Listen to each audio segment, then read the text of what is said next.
بسم اللہ الرحمن الرحیم۔ شروع کرتا ہوں اللہ کے پاک نام سے جو بہت بڑا مہربان نہایت رحم والا ہے۔ دوستوں، بہنوں، بھائیوں، بزرگوں، السلام علیکم ورحمۃ اللہ وبرکاتہ۔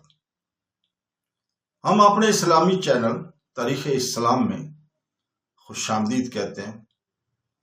ہم اسلامی تاریخ کے نمایاں اور بامعنی واقعات کو اس میں بیان کرتے ہیں۔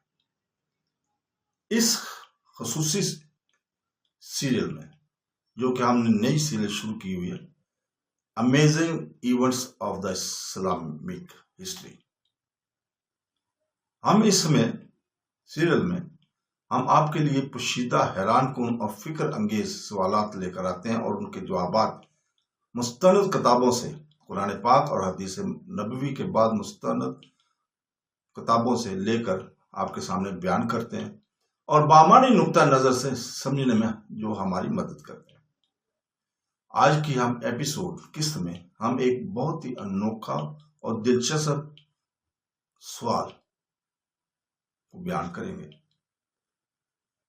اس کا عنوان ہے، قرآن مجید میں کن صحابی کا نام آیا ہے، کس صحابی کا نام کا ذکر ہے۔ جیسے کہ قرآن پاک میں 25 پیغمبر، 25 انبیاء کرام کے نام آئے ہیں، اسی طرح صحابی کون سے تھے؟ پیغمبر اسلام صلی اللہ علیہ وسلم کے ایک اصحاب، جنہیں صحابہ کے نام سے جانا جاتا ہے، اسلامی تاریخ میں ایک خاص مقام رکھتے ہیں۔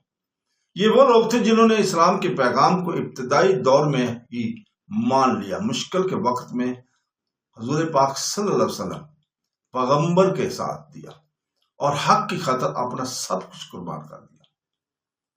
قرآن پاک میں بہت سے صحابہ کرام کا ذکر ان کی صفات، افعال اور واقعات سے ہوا ہے، لیکن ان کے ناموں کا براہ راست ذکر نہیں کیا گیا۔ یہ ایک خاص کیس کو بہت خاص اور منفرد بناتا ہے۔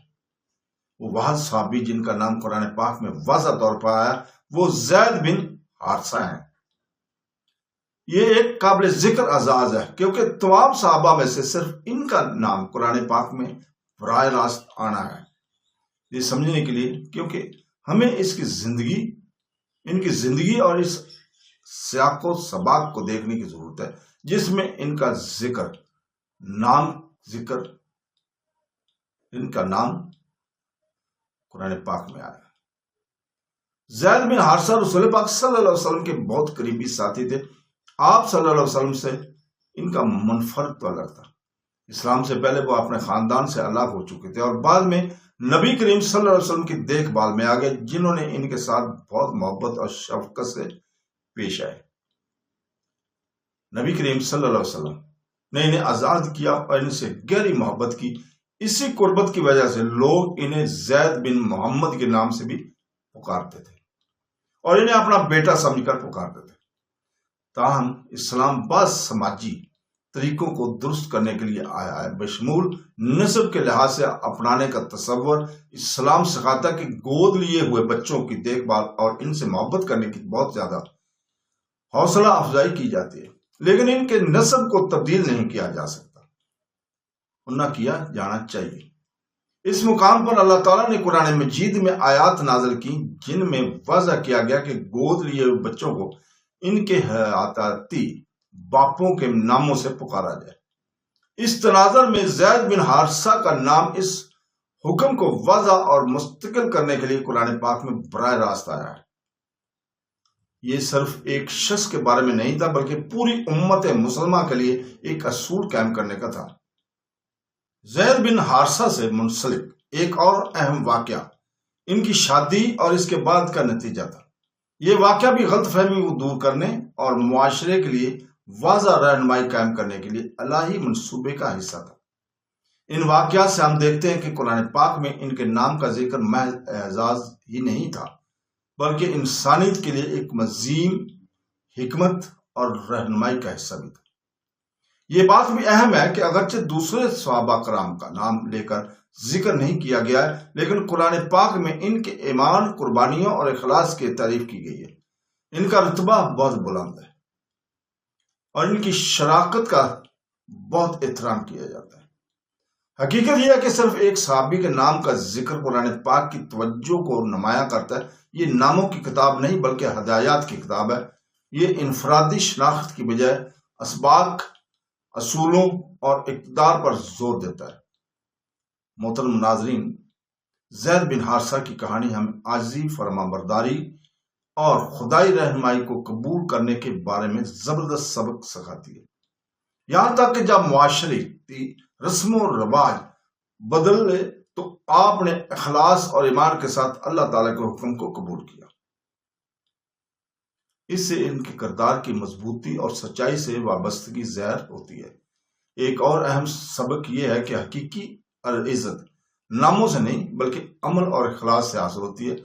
بہت سے صحابہ کرام جن کا قرآن پاک میں نام نہیں ہے، وہ آج بھی اپنے ایمان اور قربانی کی وجہ سے بہت بلند مقام پر فائز ہے۔ جب ہم اس سوال پر غور کرتے ہیں تو ہمیں معلوم ہوتا ہے کہ قرآن پاک کے ہر حصے میں گہری حکمت پائی جاتی ہے، یہاں تک ایک نام کا ذکر بھی اہم تعلیمات اور رہنمائی سے مربوط ہے۔ محترم ناظرین، یہ موضوع اصحاب رسول پاک صلی اللہ علیہ وسلم کے لیے ہمارے احترام میں اضافہ کرتا ہے۔ یہ ہمیں ان کی قربانیوں، ان کے اخلاص اور اسلام کے تحفظ پھیلانے میں ان کے کردار کی یاد دلاتا ہے۔ اسلامی تاریخ کے حیرت انگیز واقعات ہماری سیر کی یہ قسط دیکھنے کے لیے ہم آپ کو شکریہ ادا کرتے ہیں۔ ہمارے ساتھ جڑے رہیں، اگلی قسطیں دیکھتے رہیں، کیونکہ ہم اپنی ہر آنے والی اقساط میں اسلامی تاریخ سے مزید بامعنی اور پوشیدہ سوالات کو تلاش کر کے لاتے ہیں اور پھر جوابات مستند کتابوں سے، قرآن پاک اور حدیث نبوی کے علاوہ مستند کتابوں سے بھی لے کر ہم آپ کے سامنے بیان کرتے ہیں۔ ہر واقعہ ایک نیا سبق، ایک نئی بصیرت اور ہمارے عقیدے کی گہرائی کو سمجھ کر لایا جاتا ہے۔ تو دوستو، ہم آخر پر اللہ تعالیٰ سے دعا کرتے ہیں کہ وہ ہمیں قرآن پاک، حدیث نبوی کو پڑھنے، اس کو سمجھنے اور ان کے احکامات پر عمل کرنے کی توفیق عطا فرمائے۔ دوستو، کل انشاءاللہ تعالیٰ پھر دوبارہ ہم آپ کے سامنے نئی قسط، نئے جواب کے ساتھ آئیں گے، نئے سوال کے ساتھ آئیں گے۔ کل کا ہمارا عنوان ہوگا صحف اور مصحف کیا ہے؟ صحف اور مصحف کیا ہے؟ یہ ہمارا کل کا عنوان ہے۔ کل اسی وقت ہم اس سوال کا جواب تلاش کر کے آپ کے سامنے بیان کریں گے۔ کل تک کے لیے اجازت، اللہ حافظ۔